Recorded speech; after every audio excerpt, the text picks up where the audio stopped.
E a gente segue aqui com outro tema que também pode estar relacionado ao câncer de próstata, que é a incontinência urinária. Estima-se que mais de 8 milhões de brasileiros sofram com esse problema, que pode afetar homens e mulheres de todas as idades. Mas a incontinência urinária ela é mais comum entre as pessoas com mais de 60 anos e também as mulheres são mais predispostas do que os homens. E para falar sobre este assunto, nós estamos recebendo aqui no nosso estúdio a doutora Marília Buenos Aires, que é urologista e já está aqui na nossa sala de estar. Tudo bem, doutora? Tudo bem, Neyara. Hoje o dia aqui foi dos urologistas, né? A gente já entrevistou o doutor Juliano e agora a gente trouxe aqui a senhora para falar sobre incontinência urinária. E a gente eu queria começar essa nossa entrevista já falando, tem uma relação com o câncer de próstata? Por exemplo, quem tem câncer de próstata pode ter incontinência urinária? O câncer de próstata, ele pode levar à incontinência urinária na medida em que ele pode obstruir a uretra. Então, obstruindo a uretra prostática, que é o canal, né, de onde sai a urina da bexiga para o meio externo, então ele sai por dentro desse canal chamado uretra. Então, a próstata, normalmente, ela está englobando essa uretra. Existe uma parte dessa própria uretra que é formada pela próstata, que a gente chama de uretra prostática. Então, quando tem um câncer de próstata, esse câncer ele cresce para a periferia e pode crescer também para dentro da uretra.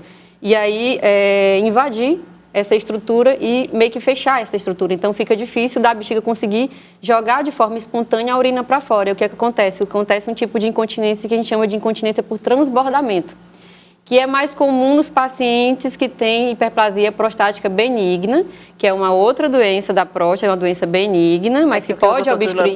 Isso, que ele comentou agora há pouco, mas que é uma doença que pode também obstruir o canal e causar esse tipo de incontinência.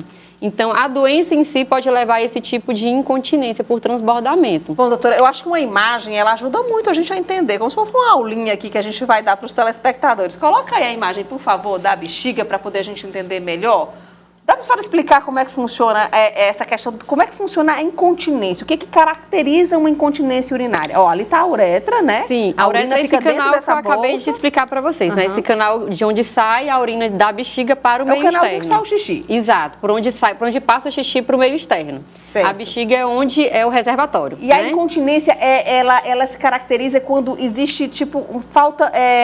Tem problema nessa musculatura que fecha o canal da uretra, é isso, doutora? Depende, existem alguns tipos de incontinência. Quando a incontinência é considerada incontinência de esforço, existe uma falha na musculatura, que é chamado de esfíncter, que é uma musculatura que tem nesse canal na uretra, ao redor dele, que é responsável por a gente conseguir segurar o xixi. Então, quando a gente tem vontade de urinar, normalmente a gente consegue mandar um comando para esse músculo de forma involuntária e a gente consegue, de forma voluntária, a gente consegue segurar o xixi. Algumas pessoas possuem uma fragilidade dessa musculatura e aí ela não vai conseguir segurar essa urina. Ou seja, manda o comando, mas a urina não segura. Não consegue segurar, por exemplo. Esse é o desforço? Isso é o desforço. O desforço era quando você fazia algum esforço aí, fazia xixi. Exato, mas exatamente por isso. Você faz o esforço, normalmente você faz o esforço e você consegue segurar.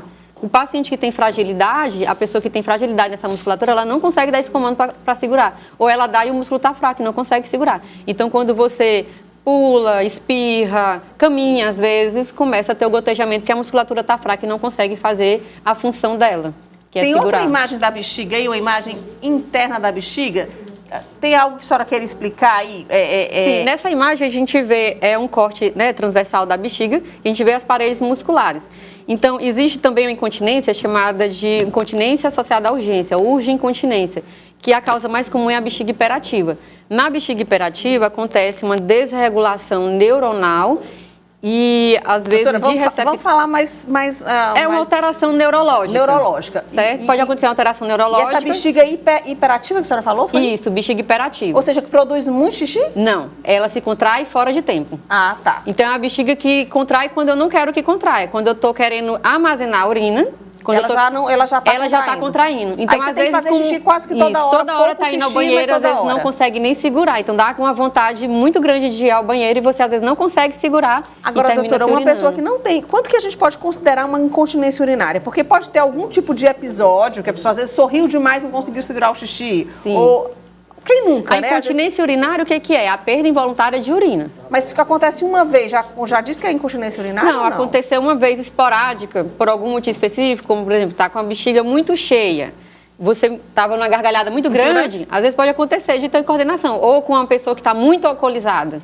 não está muito alcoolizado, ele perde um pouco essa regulação da bexiga. Ou tá segurando o xixi, aí tosse, ou vai espirrar, aí... Não é comum. Não é comum. Isso tosse, já espirro, pode ficar alerta. Pode acontecer de que tem alguma coisa alterada. Mas quando você está com um nível alcoólico muito alto, ou quando você está com muito sono, você está com a bexiga, segurou muito, e você está numa situação que está muito letárgico, muito sono, muito obnubilado, como é que se diz, muito alterado dos sentidos. O sono está muito profundo e às vezes sonha que está no banheiro também, e pode fazer xixi na cama. Pode perder, mas isso também não é para acontecer com frequência, isso é raridade. Aconteceu uma vez na vida, ok. Agora, aconteceu com uma certa frequência, já está errado. Incontinência urinária tem cura, doutora? Tem tratamento e tem cura. Boa? Consegue segurar o xixi depois? Consegue. Existe tratamento medicamentoso, principalmente nas incontinências relacionadas à urgência. E existe tratamento cirúrgico e fisioterapêutico, comportamental também, para as incontinências relacionadas ao esforço. Para reforçar o músculo pélvico, eu vejo muitos fisioterapeutas falando isso. Isso, tem o tratamento com fisioterapia pélvica, que vai fortalecer essa musculatura para que o paciente recupere essa força e esse controle sobre essa musculatura e sobre o assoalho pélvico e a coordenação dessa perda de urina e consiga segurar. E existe também a cirurgia realizada para esse mesmo problema, que é a incontinência de esforço. Doutora Marília, por que as mulheres elas são mais predispostas? Tem vários motivos. Uma causa é hormonal, né? Então, as mulheres, principalmente acima dos 40, 50 anos de idade, já tem alguma alteração hormonal que pode favorecer, principalmente os pacientes de mais idade, acima de 60 anos, idosos, é mais comum incontinência por conta da questão hormonal. E as mulheres de meia idade, principalmente relacionadas à gestação e parto. Então, a gravidez é um processo em que aumenta muito o peso, aumenta muito o volume abdominal e o peso sobre aquele assoalho. E, geralmente, o assoalho pélvico, que é essa musculatura de baixo, ela não é trabalhada, nem nas academias, nem no dia a dia. Então, as mulheres, no geral, elas não têm essa consciência de que tem que preparar esse assoalho para uma gravidez. Não só pensando em questão de parto normal, mas a própria gravidez em si. A incontinência, ela não está só associada ao parto normal. O parto cesariano também, as pacientes também podem evoluir com incontinência após o parto. E a obesidade? A gravidez. A pessoa que é obesa também, ou que está acima do peso, isso pode pelo mesmo ser motivo. Um motivo para desencadear uma incontinência? O obeso, ele está sempre sobre muita pressão, aquela região pélvica, né? Então, ele tem um peso excessivo que acaba aumentando a pressão sobre o assoalho e também pode fragilizar esse assoalho e favorecer a incontinência de esforço. Como prevenir a incontinência urinária? A pessoa, para ela não ter incontinência urinária? Algumas formas de incontinência a gente não consegue prevenir, como a hiperatividade detrusora, a bexiga hiperativa. Não que tem é essa como, que fica toda hora soltando o xixi. A maior parte dela, 95% dos casos, é idiopático. A gente não encontra uma causa. É idiopático? Exatamente. Não encontra uma causa. É isso. Não, a gente não consegue achar uma causa, de causa idiopática que a gente chama. A gente não consegue encontrar uma causa que justifique aquela incontinência. E aí a gente vai tratando, o paciente vai investigar direitinho para ver se a gente realmente não acha uma causa. E não achando, há tratamento medicamentoso, há tratamento fisioterápico. Então, doutora, a senhora indica que as mulheres, por exemplo, elas façam a fisioterapia pélvica, os exercícios íntimos que algumas fisioterapeutas, elas estimulam que seja feito? Principalmente as pacientes que desejam engravidar, que vão passar pelo processo da gestação, é interessante sempre fazer um trabalho com a musculatura pélvica no intuito de prevenção. Né, prevenir essa incontinência pós-parto, pós-nascimento do bebê, que é muito comum, não é tão raro. Ok, então, doutora, tem algo que a senhora queira completar, que eu não tenha perguntado?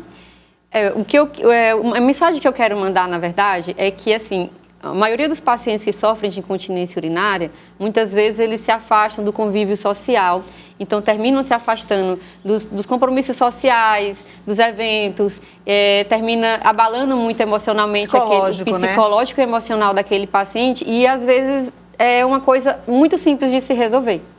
Então é algo que tem tratamento, que algumas vezes pode não ter cura, mas tem tratamentos que melhoram muito a qualidade de vida dos pacientes. Então não se deixe abater por esses sintomas, não se reclua socialmente e busque ajuda, busque tratamento, porque ele existe, ele é efetivo. Para qualquer idade tem tratamento, Para qualquer idade tem tratamento. É isso, não vamos deixar o psicológico se abater também, né? Essa é uma condição que tem tratamento, Sim, isso que é o mais importante. Exatamente. Obrigada, doutora. Eu conversei aqui com a doutora Marília Buenos Aires, não é isso? Isso. Olha, é só gente internacional aqui no Vida Saudável. Obrigada, viu, doutora? Eu que agradeço, Nayara, a oportunidade de estar falando com um tema que é tão comum e tão frequente na população, como você mesmo falou, são mais de 8 milhões de brasileiros que sofrem com incontinência urinária.